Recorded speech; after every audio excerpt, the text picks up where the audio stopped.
కథాభారతి శ్రోతలకు స్వాగతం.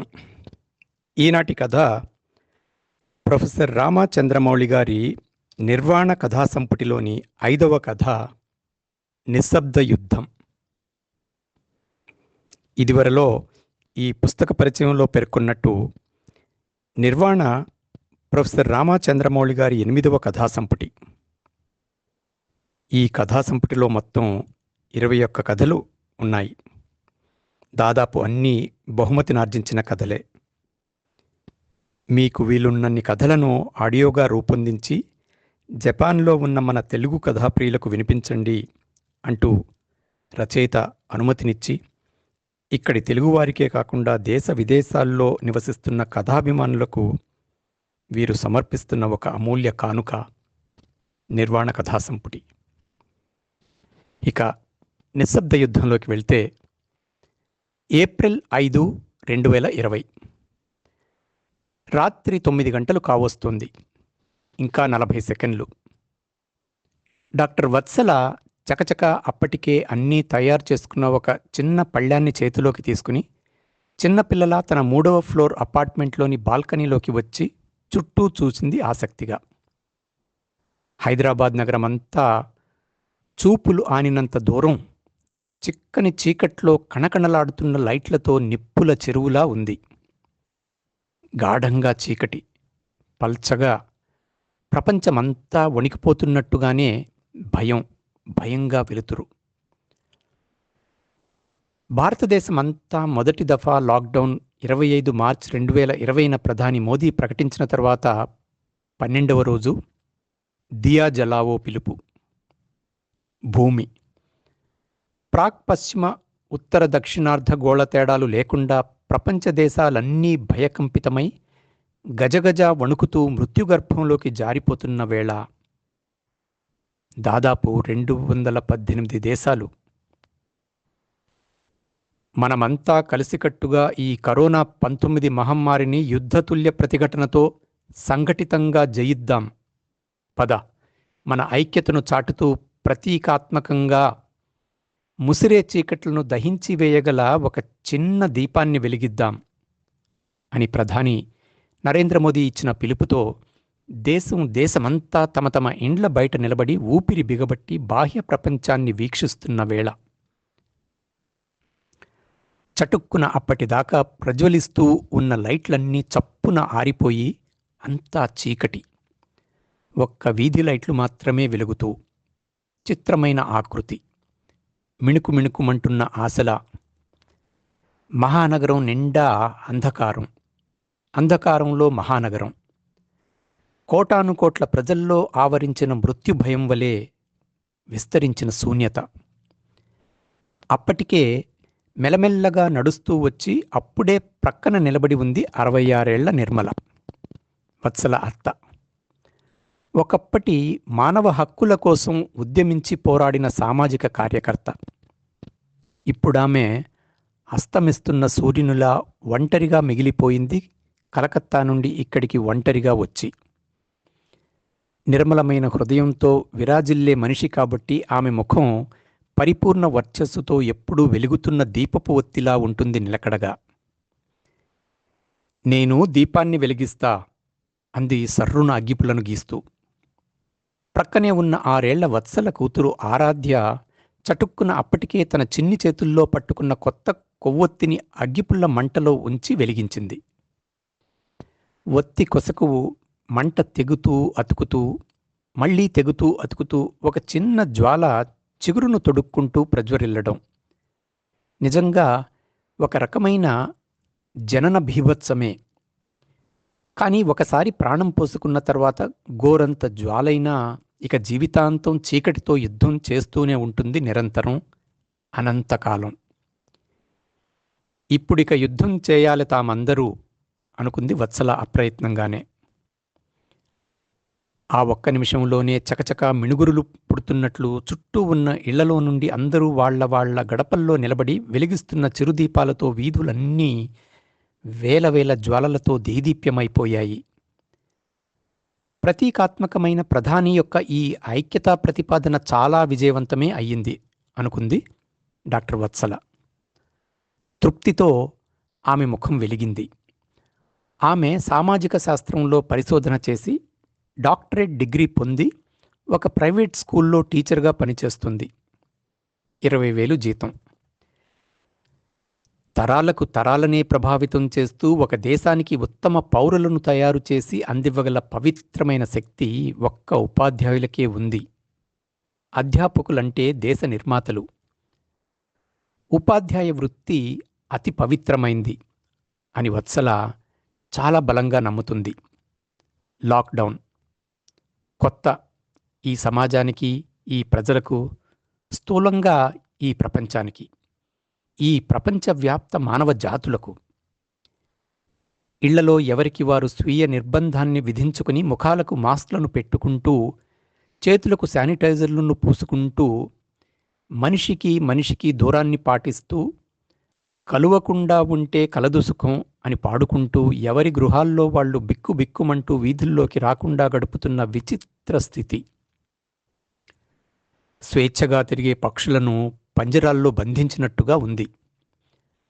అసలు ఈ కటిక చీకటి దానంతట అదే ఏర్పడిందా? ఎవరైనా కావాలని పొక్కిలించి ఈ మానవాళిని నిస్సహాయ యుద్ధంలోకి దింపి వికృతమైన పైశాచిక ఆనందాన్ని అనుభవిస్తున్నారా?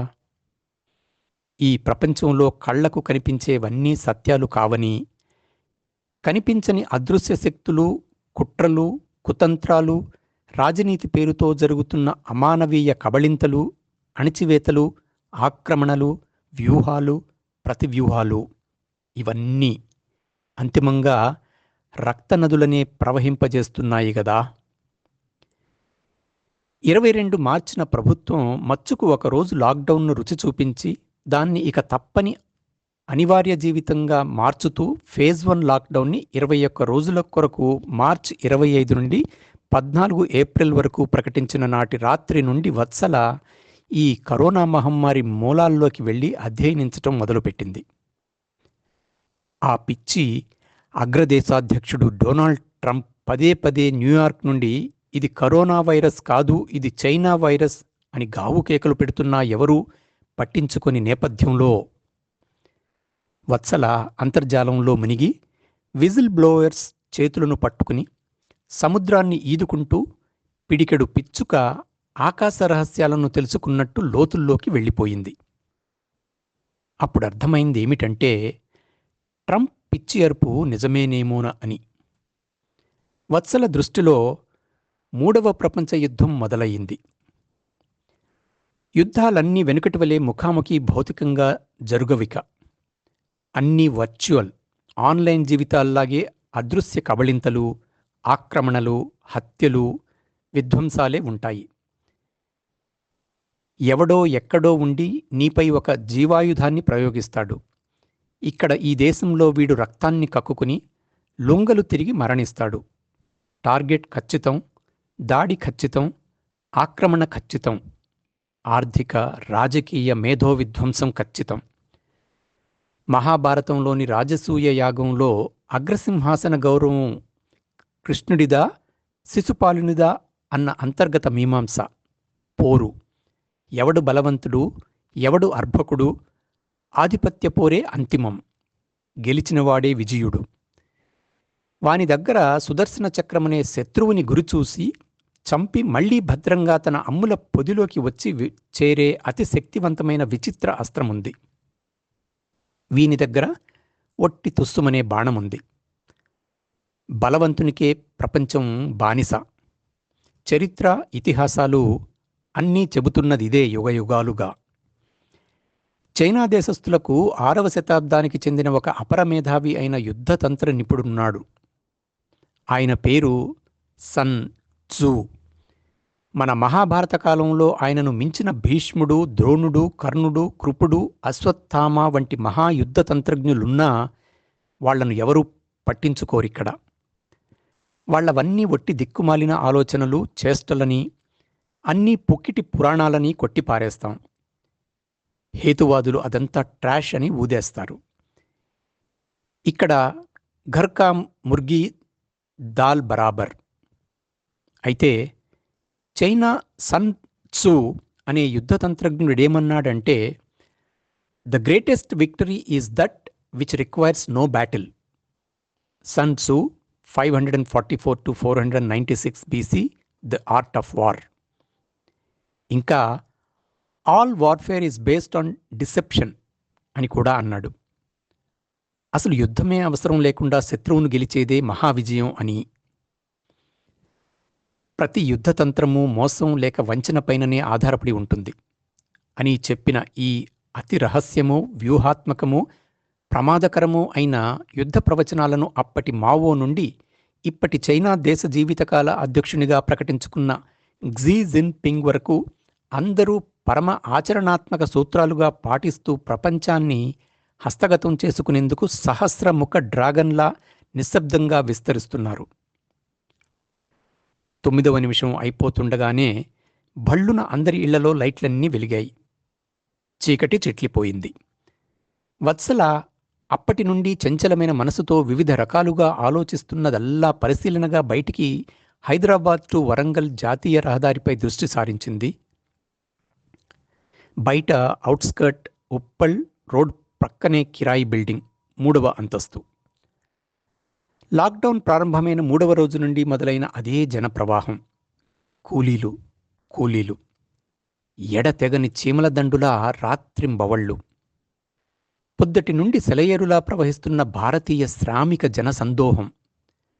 పసిపిల్లలు, ముసలోళ్ళు, స్త్రీలు, భూమిలో మనుషుల్ని వారం రోజులు పాతి బయటకు తీస్తే చీకిపోయి ఉన్నట్టు యువకులు, నడచి నడచి ఎండ, బొబ్బలెక్కిన బోసి పాదాలు, విపరీతమైన అలసటతో మృత్యుకోరల్లోకి జారిపోతూ అందరి కళ్ళల్లో దుఃఖ సముద్రాలు. ఎవరు వీళ్ళు? ఎక్కడి నుండి ఎక్కడికి వచ్చి ఎక్కడ జీవిస్తూ ఉండి ఎక్కడికి వెళ్తున్నారు మళ్ళీ? అసలు ఈ హైదరాబాద్ను గాని, భారతదేశంలో ఏ మహానగరాన్ని చూచినా అక్కడి హోటళ్లలో, సకల భవన నిర్మాణ కార్యాల్లో, అన్ని పరిశ్రమల్లో, రైస్ మిల్లులు, వర్క్షాపులు, ఇటుక బట్టీలు, ఇసుక క్వైరీలు, గ్రానైట్లు, ఏదైనా కానీ సమస్త పారిశ్రామిక రంగాల్లో ఈ జార్ఖండ్, బీహార్, ఉత్తరప్రదేశ్, రాజస్థాన్, బెంగాల్, అస్సాం ఈ రాష్ట్రాల్లో నుండి విపరీతమైన ఎడతెగని వలసలు, ఉపాధి కోసం వేట, ఆకలి కడుపులు, తలదాచుకోను జానెడు జాగలేని అనాథత్వం. ఏమిటివన్నీ? దిక్కు మొక్కు లేని జనం, ఒక్కొక్కరు అగ్నికణం, ఒట్టి బక్వాస్. ఈ అగ్నికణాలన్నీ దోపిడీ చేయబడుతూ ఒట్టి నుసిగా, మసిగా, బూడిదగా, బొగ్గులుగా, చస్తే దిక్కులేని శవాలుగా మున్సిపాలిటీ బండ్లలో. ఎందుకు ఈ వలసలు? అక్కడి రాష్ట్రాల ప్రభుత్వాల దగ్గర వీళ్ల వివరాలున్నాయా? అసలు స్పృహ ఉందా అక్కడి నాయకులకు? వీళ్ళకి ఆధార్ కార్డులు, ఐడి కార్డులున్నాయా? చిరునామా ఉందా? అయ్యో పాపం, ఇట్లా నడుచుకుంటూ ఈ ఎర్రటి ఎండలో ఎన్ని రోజులు నడిచి తమ రాష్ట్రాలకు చేరుతారు? బర్డ్ వ్యూలో చూస్తే ఈ లాక్డౌన్ అయిన దేశంలో జాతీయ రహదారులన్నీ ఇటువంటి లక్షల కోట్ల మంది దిక్కులేని కూలీలతో నిండి, ఏ టీవీ ఛానల్ చూసినా వీళ్లే. ఇవే నిరంతర ఆక్రందనలు. సహాయం కోసం, పిడికెడు మెతుకుల కోసం మనుషులు బిచ్చగాండ్లుగా మారుతూ ప్రభుత్వాలు ఏం చేస్తున్నాయి? రోజులు రోజులుగా ఈ అమానవ కాండ కొనసాగుతుంటే వీళ్ల విషయాన్ని కనీసం చూడని రాష్ట్ర, కేంద్ర ప్రభుత్వాలు ఏం చేస్తున్నట్టు? వత్సల చేతిలోని మొబైల్ ఫోన్ మ్రోగింది. అమ్మా, రేపు కూడా ఇదే మెనూ కంటిన్యూ చేద్దామా మేడం అని ప్రశ్న. Catering company manager Prasad. Prasad గారు, అదే కొనసాగించండి. ఎన్ని భోజనాలు? 500 కదా. ప్రతిరోజు మధ్యాహ్నానికే మన టెంట్ ఎత్తేస్తున్నాం. పాపం జనం ఇంకా చాలామంది స్టాక్ లేక నిరాశగా వెళ్ళిపోతున్నారు. ఏం చేద్దాం ప్రసాద్ గారు? మీరు మాత్రం ఏం చేస్తారు మేడం? ప్రతిదినం 8,000 అవుతున్నాయి మీకు. ఉదయం బ్రేక్ఫాస్ట్, మధ్యాహ్నం భోజనం, నీళ్ల సీసాలు. మేము కూడా మినిమం రేట్లో సప్లై చేస్తున్నాం. మనుషుల్ని ఆదుకుంటున్నాం గదా అన్న తృప్తి. ఒక పని చేద్దాం ప్రసాద్, ఎట్లన్నా చేసి నా గాజులమ్మి ఏర్పాటు చేస్తా. ఇక రోజుకు 10,000 ఖర్చయ్యే మెనూ ఏర్పాట్లను చెయ్యండి. సార్ కూడా చెప్పారు, ఇటువంటి కష్టకాలంలో బాధితుల్ని ఆదుకోవడం కంటే పుణ్యమేముంటుంది అని. కానివ్వండి, ఇవి ప్రభుత్వాలు చేయవలసిన పనులు మేడం. సాటి ప్రజలు మీ వంటి దయామయులు ఎన్నాళ్ళని చేస్తారు? ఇప్పటికే 10 రోజులు దాటింది కదా. క్యాటరర్ ప్రసాద్ ఇక ఫోన్ పెట్టేయబోయి మళ్ళీ, మేడం, సార్ ఎప్పుడొస్తారమ్మా? రాత్రింబవళ్ళు గాంధీలోనే ఉంటున్నారా? ఇప్పటికి 4 రోజులైంది ఇంటికి వచ్చి. మళ్ళీ ఎప్పుడు? ప్రపంచమే ఈ కరోనాతో మృత్యు సమరం చేస్తోంది గదా ప్రసాద్. సార్ ఒక పల్మనాలజిస్ట్గా ఎంతో పేరున్న డాక్టర్. చావు వాకిట్లో ఉన్న పేషెంట్స్ను వదిలి ఎట్లా వస్తారు? ఆయన ఎప్పుడొస్తాడో ఆయనకే తెలియదు. ప్రసాద్ ఫోన్ పెట్టేశాడు. వత్సల భర్త డాక్టర్ శశాంక. ఉస్మానియాలో పల్మనాలజిస్ట్గా గత 10 ఏళ్లుగా పనిచేస్తున్నాడు. 4 ఏళ్ల క్రితం ఊపిరితిత్తుల సర్జరీ చేసి చనిపోయే ప్రసాద్ను బతికించాడు. శశాంక్ ప్రాణదాత ప్రసాద్కు. లాక్డౌన్ ప్రకటించిన నాటి రాత్రి శశాంక, ఆయన తల్లి నిర్మల, వత్సల ముగ్గురూ కూర్చుని ఒక నిర్ణయం తీసుకున్నారు. ఎండలో రోడ్ల మీద ఈ వలస కూలీల పరిస్థితి అతి దీనంగా ఉంది. వాళ్లను ఆదుకోవాలి, లేకుంటే చచ్చిపోతారు. ముఖ్యంగా పిల్లలు, వృద్ధులు. అప్పుడు నిర్మల చెప్పింది, నా దగ్గర 56,000 అని. వత్సల తన అకౌంట్లో 1,00,000 ఉన్నాయన్నది. శశాంక 4 లక్షలు. ఇక మర్నాటి నుండి క్యాటరర్ ప్రసాద్ను పిలిచి తమ బిల్డింగ్ ముందటే ఒక టెంట్ను ఏర్పాటు చేసి ఆరంభించారు సహాయ కేంద్రం చేయూత. నిర్మల ప్రతిదినం ఉదయం 9 నుండి టెంట్ కింద సాయంత్రం ఆహార పదార్థాలన్నీ అయిపోయే వరకు వలస కార్మికులకు చేరుస్తూ వాళ్లలో మనోధైర్యం నూరిపోస్తూ గడుపుతోంది. ఆమె అనుకుంటుంది, ఈ బాధ్యత లేని ప్రభుత్వాలు ఇట్లా రోడ్లపై రోజులకు రోజులుగా నడిచి రాష్ట్రాలను దాటుకుంటూ వేల మంది వెళ్తుంటే, లాక్డౌన్ సమయంలో రాష్ట్రాల వేల కొద్దీ బస్సులు ఖాళీగానే ఉన్నాయి, రైళ్లు నడవకుండా ఖాళీగానే ఉన్నాయి. వాటి నిర్వహణ ఖర్చులను భరించి పాపం ఈ అభాగ్యులను వాళ్ల గమ్యాలకు చేర్చవచ్చు గదా. ఎందుకు చేయరు ఈ పని? ప్రతిదినం ఆమె వింటోంది, అనేక మంది ఎండదెబ్బకు, అనారోగ్య కారణాలతో మార్గమధ్యంలోనే చచ్చిపోతున్నారని. ఒకరోజు ముందు ఒక నిండు గర్భిణి రోడ్డుపైననే ప్రసవ వేదన పడుతుంటే నిర్మల ప్రక్కనున్న ఒక గైనకాలజిస్ట్ దవాఖానకు తీసుకెళ్ళింది. వలస వ్యక్తులందరి కళ్లలో దీనాతిదీనమైన అర్థింపు కలచివేస్తోంది వాళ్ళు జ్ఞాపకం వచ్చినప్పుడల్లా. ఇంతకు వీళ్ళందరూ ఇన్నాళ్లుగా ఇక్కడే ఏదో ఒక పనిలో కుదిరి ఇప్పుడు ఎందుకు తిరిగి వాళ్ల స్వగ్రామాలకు వెళ్ళిపోతున్నారు? 1, కొందరు వాళ్లను ఉద్యోగాల నుండి తీసేశారు. కరోనా భయంతో తమ స్వగ్రామాలకే వెళ్ళిపోయి అక్కడే ఏదైనా అని ఒక మొండి భావన వాళ్ల హృదయాల్లో స్థిరపడ్డది. ఒకరిని చూచి ఇంకొకరు నడక, మూర్ఖపు సాహసం. వత్సల భోజనం ముగించుకుంటూ ఉండగా ఆమె ఫోన్కు ఏదో మెసేజ్ వచ్చినట్టు చిరు శబ్దం వినపడింది. చూస్తే, మేడం, ఈ లాక్డౌన్ ఎన్నాళ్ళుంటుందో తెలియదు. స్కూళ్ళు ఇప్పుడప్పుడే తెరుచుకునే అవకాశం కనిపించట్లేదు. అందువల్ల మొదట హైలీ పెయిడ్ స్టాఫ్ను సర్వీస్లో నుండి తొలగిస్తున్నాం. ఆ క్రమంలో మీరు ఇక మన స్కూల్కు రానవసరం లేదు. మీకు రావలసిన జీతంలో సగం, అంటే 10,000 రూపాయలను మీ అకౌంట్లో జమ చేస్తున్నాం. నిట్టూర్చింది వత్సల. అది ఆమె ఊహించిందే.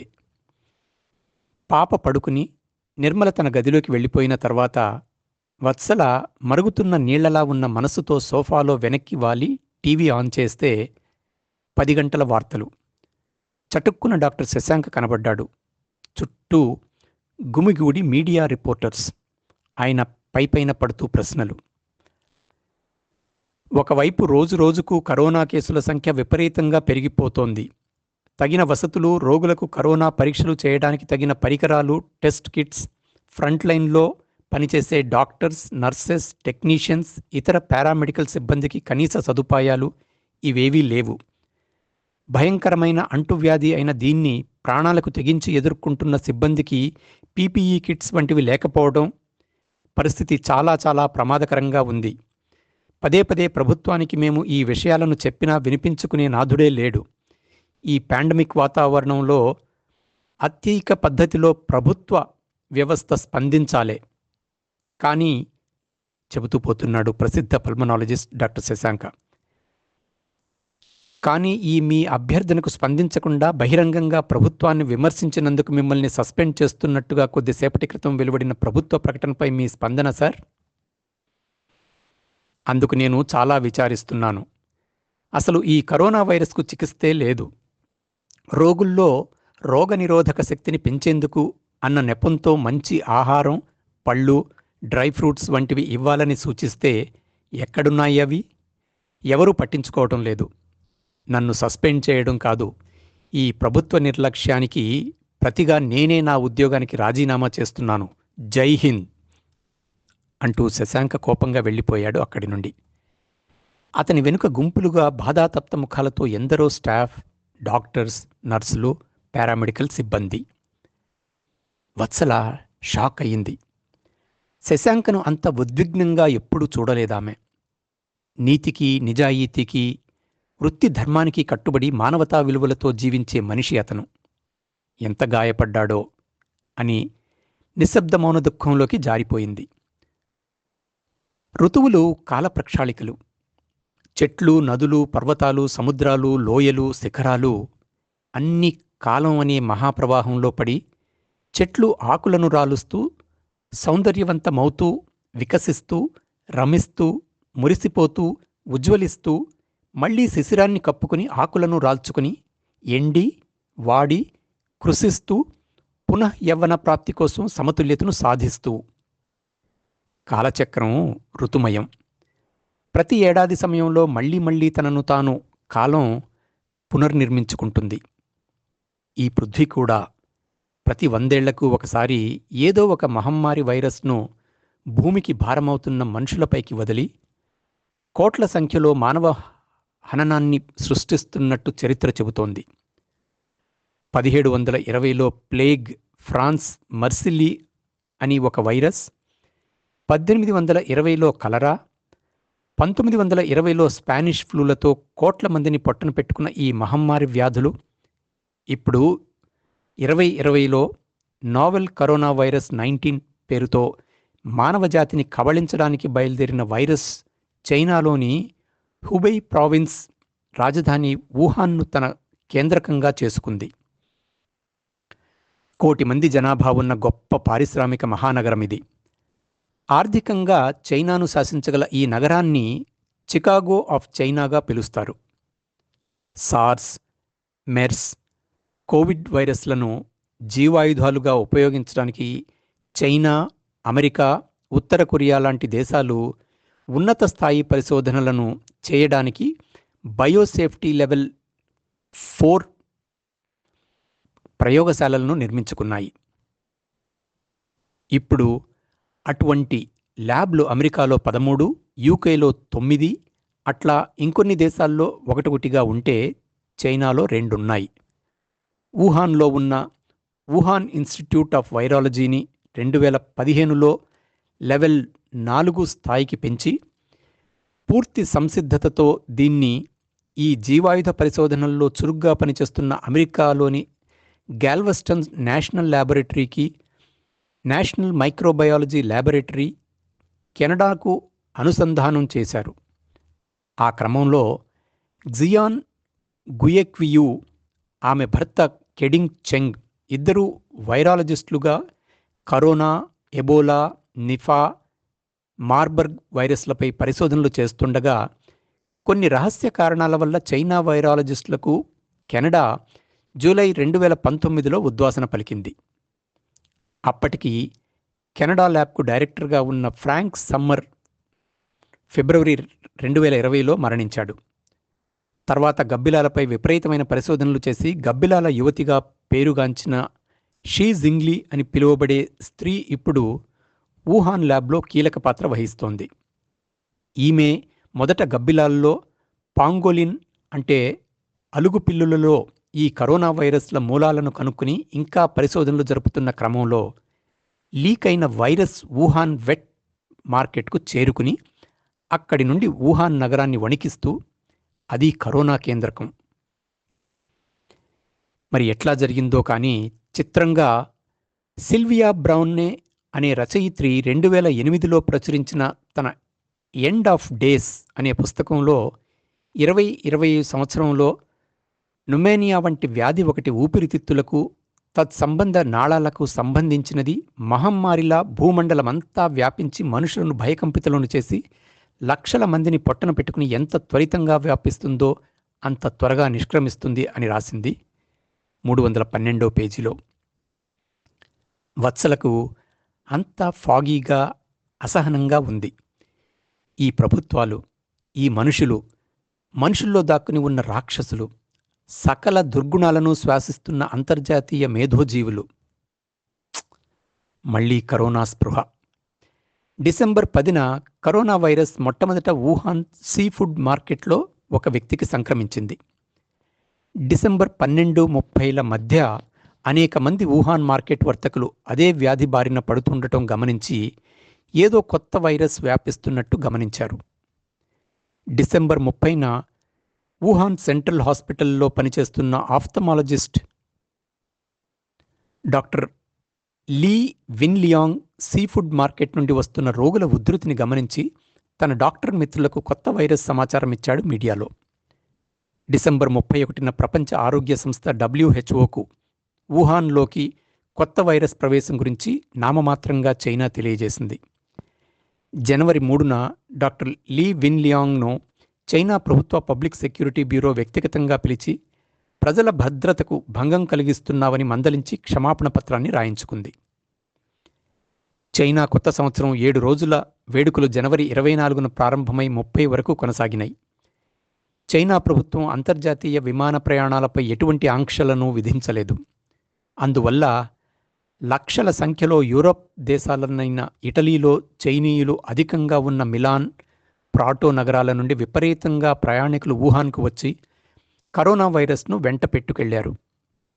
అదేవిధంగా నూతన సంవత్సర వేడుకల కోసం వచ్చి వెళ్లిన వేల మంది చైనా ప్రయాణికులతో Belgium, Spain, France, Iran, Germany వంటి దేశాల్లో కోవిడ్-19 స్థిరపడి మరణ మృదంగాన్ని మ్రోగించడం మొదలైంది. జనవరి 23న వుహాన్తో పాటు 15 నగరాలను హోమ్ క్వారంటైన్లో ఉండాలని చైనా ప్రభుత్వం ప్రకటించింది. విజిల్ బ్లోయర్ డాక్టర్ లీ విన్లియాంగ్ కరోనా సోకి ఫిబ్రవరి 7న మృతి చెందాడు. తర్వాత అతని సహచరులు 7 కూడా మరణించారు. ప్రపంచ దేశాల్లో కలకలం మొదలైంది.